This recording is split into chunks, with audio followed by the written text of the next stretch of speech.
Okay, so hopefully this explanation will shed some light on the question that you asked me. What I did, I went online and pulled up this online graphing calculator. I just did a search for free online graphing calculator, and this is what came up. So right here, for this first function, you know f of x and y are the same thing. So I'm just going to type in the quadratic formula, or excuse me, the quadratic equation that you sent. It was negative 3x squared.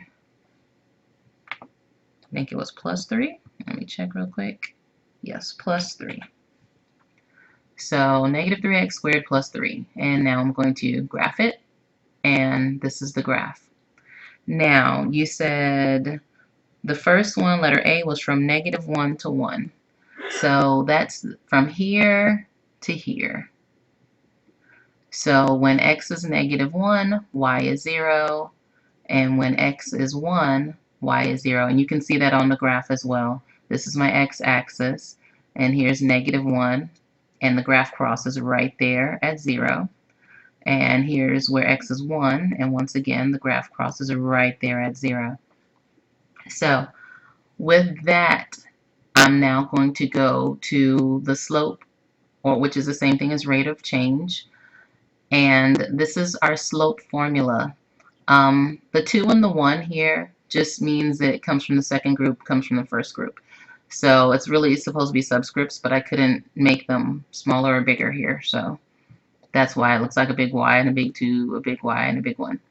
And this is supposed to be my fraction bar here. I have to draw with my mouse, and so my hand's a little shaky. So I'm going to move this out of the way. And those 2 points, the negative 1 to 1, that area that you're having to find the average rate of change. Remember, those were the x's, and here's where the x's are. When the x was a negative 1, the y was a 0. And when the x was a 1, y was 0 as well. So then we substitute those values in here. So my y sub 2 is 0. Oops, cancel that. I'm actually going to try to write.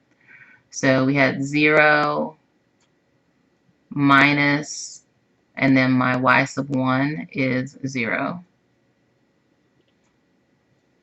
over my x sub 2 is 1 minus, and then my x sub 1 is, and I'm going to put it in parentheses, negative 1.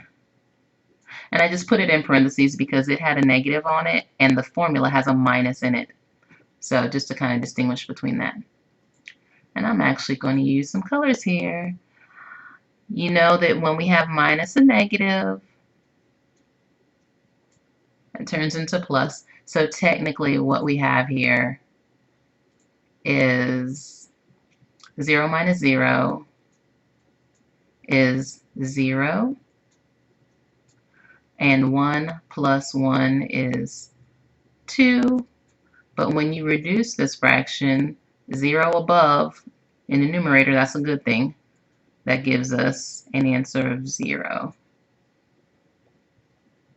So the average rate of change for the function that you sent me from negative 1 to 1 is 0.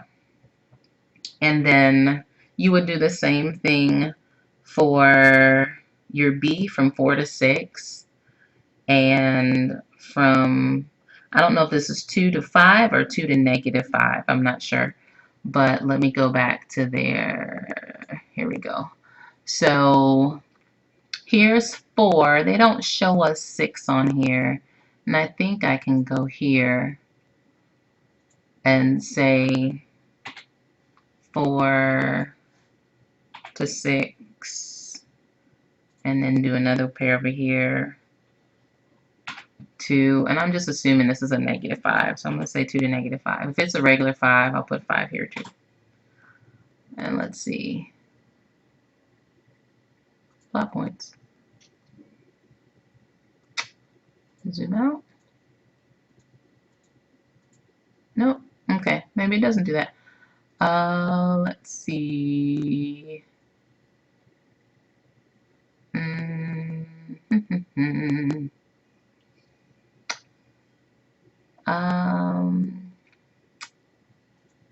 Let's see. Okay, I can zoom out all day. It's not changing any of that. So let's go back here. And oh, I went in too close. Graph it again.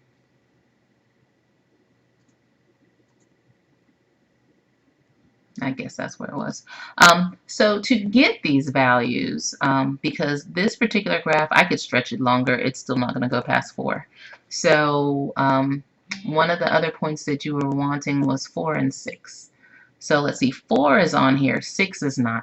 So we would take this function here, the negative 3 x squared plus 3. And I'm just going to say it equals y, because that's what we're finding. We would put, not the 4. 4 is on there. The 6 isn't, right? So we put the 6 in the place of the x. It's going to get squared and multiplied by negative 3. That's where your order of operations comes in. You got to make sure that you follow the steps. So you do your parentheses first. Well, 6 is the only thing in the parentheses, so then exponent comes next.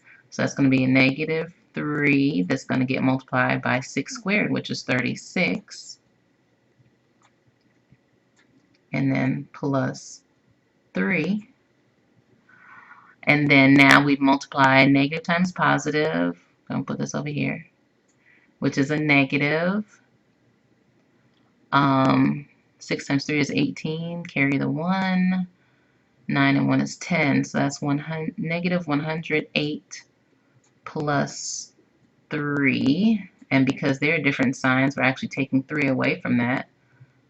So that's going to be a negative 105.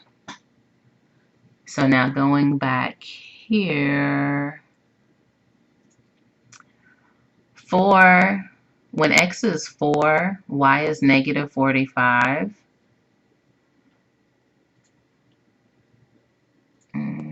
Let's go here. When x is 4, y is a negative 45. And when x is 6, y is a negative 105. So then, cancel that. So then this would be the next pair of numbers you would use like we did here. Substitute the values in, work it out, simplify your fraction, and then whatever you get here is going to be your rate of change. I hope this helps. If not, please let me know.